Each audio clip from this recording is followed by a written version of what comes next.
Okay lang. Tatanim ko na to ngayon, luya.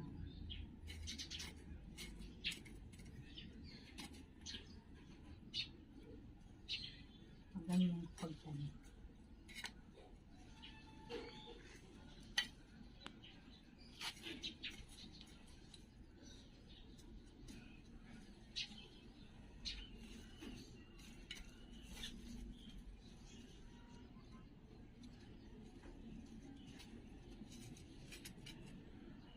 Yan. Hindi pa namin talaga maayos to. Pag nakakuha kami ng ano dito ko ipatanim ng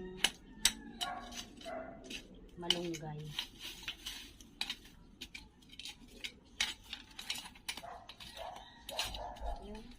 Ito na lang yung luya dito guys. So, dilagyan na natin. Diyan ito tinanim. Buhay na din pala yung aking tanglad oh.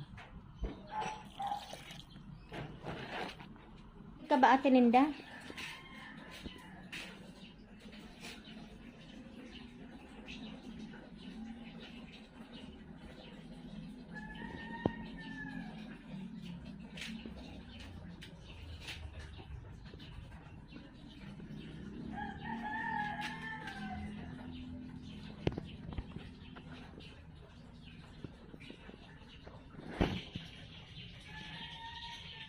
Ayan guys, ang tinanim ko din dito oh, sa may timba. May mga dahon na din.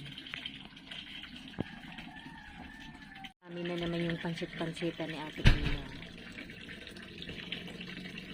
Maglaga ka nito. Yung mga kamatis din guys. Pinatubo ko dito. Ayan na.